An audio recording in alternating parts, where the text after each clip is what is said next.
Situated on the edge of Chatmoss, on the site of the former Astley Green Colliery, is the Lancashire Mining Museum.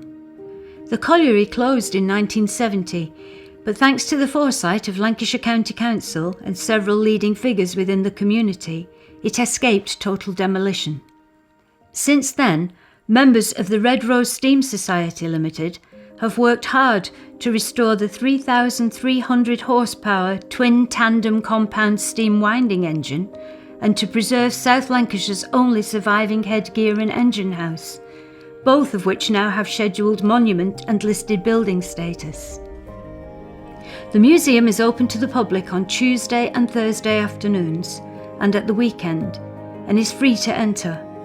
The volunteers work hard all year to promote awareness of the heritage of the site through regular school visits and community events. As a volunteer, I've been here probably 4 years now, and after being here 12 months, I was approached, would I like to be a trustee? And I said yes. So I've been a trustee for about 3 years now. But involved with the site itself, I started work here in 1964 as an apprentice fitter, and came out of my time as an apprentice and worked as a fitter until 1970 when the pit closed. The main attraction, in my opinion, is the headgear structure and the winding engine. They are unique. They are unique in this area and somewhat unique within the country and indeed Europe. On the site, we're quite lucky that we have quite a few locos. Some locos were used underground. We've got a few what were used on the colliery surface. It seems a great attraction for people to come and ride the small gauge. Not an engineer, there's always visiting the Miner's Cottage where Marilyn dresses people up, or someone else will dress someone up and get that kind of piece of social history. And if you want, if you don't mind, you can actually get dressed up. I can put you an apron on and a shawl on.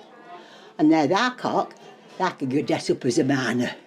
That can have a grandad shirt on, flat cap and a muffler. And if they don't mind, they can have a pipe as well, because all miners have to smoke a pipe, haven't they? My husband, he's 91, he's a volunteer as well, and he loves steam. Plus, he's an ex-miner. When he was 24, he actually had an accident in a pit, and we met the fella a few months ago, who actually was one of the chappies what dragged him out unconscious. So we're fighting like anything to get that headgear saved, because it's not for us, it's for the next generation, it's for their kids, their grandkids, because we can't afford to lose it. It's part of Lancashire's history. As part of the Mine is Yours project, local community groups and schools were invited to explore the museum and its heritage through a series of creative workshops. Participants worked with professional artists in a range of disciplines, including drawing, painting and other visual art techniques, as well as creative writing, mindful movement and singing. The results of these workshops were showcased at an exciting festival in October 2022, alongside a wide programme of entertainment, including newly commissioned dramatic monologues, community and professional performances of spoken word, music, dance, and a parade led by ex-miners with colliery banners to the accompaniment of a brass band. Coal mining was a hard and dangerous occupation that required a tough and disciplined workforce of both men and women, and in the early years, children too. We are fortunate to have some former mine workers with us today who were in the parade, and we could see their pride in their former occupation. It means a lot to us who worked in the pits to know that the mining industry will not be forgotten. Times may change, but we should always remember and learn from the past.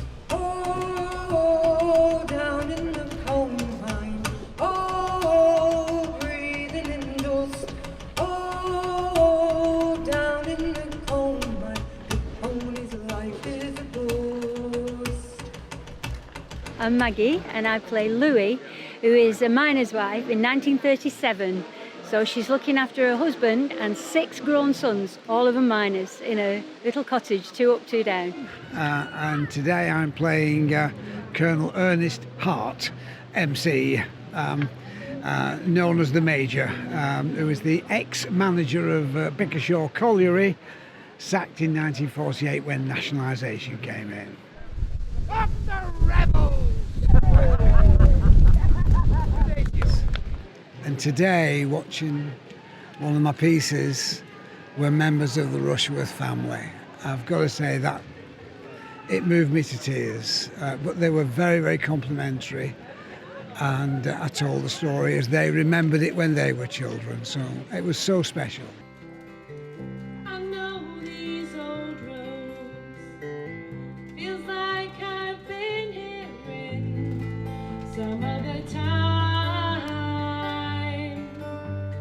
And I'll tell you what else is trouble. Women on pit row. Doing jobs that should be done by men. They should be at home looking after their husbands and their baby. What a load of rubbish! Yeah. What have we done that's wrong? Bob, is it true they're complaining about us down in London? I've heard it is, love. It's your clothes. They don't like them. Well, what do they want us to work in? I was something best. I'll take that to me plots for the roof on. There were pitmen with clogs on at 6 in the morn. There's no like a pitman for getting up early. You know, my dad used to say, no lad of mine is going down pit. Huh? And when I told him I was, the roof came off the house. You flaming idiot! You'll not last 5 minutes. And I'll be honest, when I first started, I could have given up 1,000,000 times. I could hear his voice niggling in my head. You'll not last 5 minutes. And I ended up doing nearly 20 years.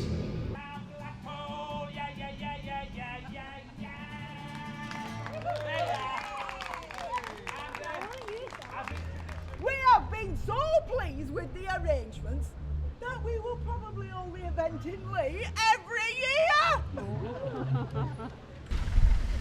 Gin Pit Welfare were packed with old pitmen. They know what it's like to depend on your workmates. I mean, we all do.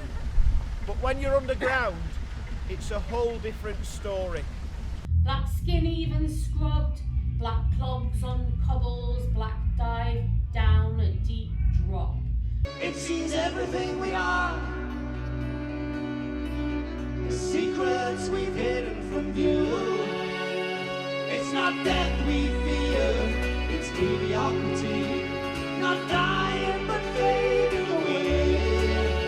It's the will to do more. Bringing any creative endeavour to the place where people live is so brilliant. I mean, and it's like a taster, isn't it? It's on the doorstep, so they can see a bit of theatre, and it's not inaccessible. It's not, oh, I can't, no, I wouldn't go to this. It's not for us because it's on your doorstep and it's for everyone, and it feels like it belongs to the community. Inspired by the Mine is Yours festival, the museum's volunteers decided to hold their first Lancashire Mining Festival in June 2023. A parade of ex-miners and colliery banners opened a day of traditional games for children, spoken word, live music and dance, a maker's market, an archives exhibition, train rides and dramatic monologues.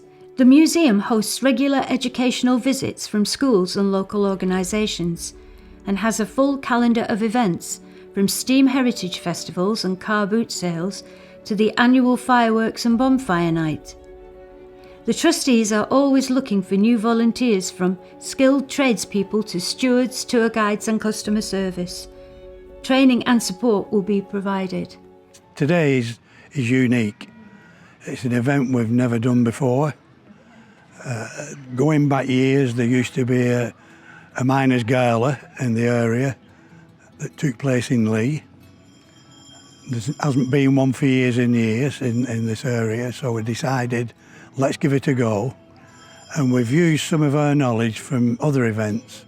We run a steam rally every year, we have a plant sale, we have a bonfire night, numerous other events, and we've used some of the knowledge we've gained from those events and put it into practice for this one.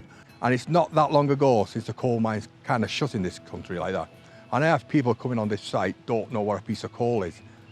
And I said to people, the British Empire was built from pieces of coal. Without coal, there's no steam, there's no iron. The British Empire. And I find it very, very sad. And I believe the education of this site is important for the next generations. And then they sent in the cavalry at full speed towards us. How could I ever forget that? When I hear someone speaking on my behalf or acting my part, I couldn't believe that I was looking in like a mirror image. And I found it, wow, that was me, wow. I still find it upsetting. Got ya! I've really enjoyed today. It's upset me today to see somebody acting me. I'll be truthful. I thought that young man did a first-class job for someone I've never met, and he had my story off to a T, as good as. I was very impressed with today. Upset me, but very, very impressed. When there's a big event on like the Steam or other Christmas markets, each one has a different kind of feel, if that's the right word. So on a busy day, any weekend, and I'm busy, I enjoy that. If people leave me after give me a clap or shaking my hand, I've done my job. I've done my job. So for that, I'm quite happy with that. It is a mining museum, and it should always be at the top of the list as priority. And the latest development, which we've only opened part of it today, is an underground experience where we are trying to depict to visitors what it was like underground and to work underground. And that, again, in my opinion, will be a big attraction for school visits. We're getting more and more school visits, and this will open up a whole new world. I want this place to be somewhat as close to a working pit as possible, because for places like Cap House, it's all right for them. They were a pit that shut, then next day they're a museum. But for here, to get that real feel, for me, it's got to be as close to a working mine as possible, so people get that genuine, authentic, this is what it was like feeling. People before my time suffered, and this is a reminder of how hard industry was in those days. I think it's beholden to grown-ups, to adults, to older people, to make sure that knowledge is passed on to the younger people, and hopefully some of them become so interested that as they grow up they will come back and become volunteers. So there's different things for different people. Some people like the nature, some people just like walking around and finding a quiet space to have a sit. Some people like the engineering, some people like the interaction. So it's I'd say there's a bit for everyone. It's a work in progress. I like to say to people, it is still a museum in development. We've also got a lamp room under development where people can listen to talks that explain safety features of safety lamps and talk about accidents and some nasty stuff underground, but in a way that it's educational and it's enjoyable. So we would pick your lamp and your self-rescuer up. Again, the self-rescuer only came in as late as 1967. To some people that may look like a million years ago. Trust me, it wasn't. But it was an absolute lifesaver because it would check you against carbon monoxide. It has a very short lifespan on it, but nevertheless, it was an absolute lifesaver. Your tallies, you would take. You can't go underground without tallies because they're like dog tags. So there's 3 things that you must get from a lamp room before we go any further. I hand a tally in. That means the man's back up on surface. That's basically what a lamp room is. It's a small piece of a huge cog. From the pit bats, to the canteen, to the lamp room, to the pit bank, to the pit bottom, to the coal face. It's just a series of things what absolutely worked perfectly. So anyone who's thinking of coming to the museum of any trade or just wants to help out with things like gardening or keeping the place tidy, so you don't get bored in what you do as a volunteer, and you can work in the tea room, you can work in the bar, you can work in the shop, and whatever you like best. It's that no one will force someone to become a volunteer and say that's what you've got to do. A lot of it is by choice. You've got to be dead careful upstairs though, because they're quite steep, a little bit narrow. And if you have a look, we've got a lovely little cradle, and it's well over 100 years old. The gentleman that donated, he was quite an old gentleman, and he actually slept in it when he was a baby. Lovely chappy. If anyone is interested in being a volunteer, the first thing to do is to come to site, if you can, call in the office, pick up a form to fill in with your details on, but please come and talk to a volunteer, to a trustee who's already on site, who can explain to you partly what it's all about. Once you fill that form in, it will go through a process to make sure that you are happy and we are happy and we can work together.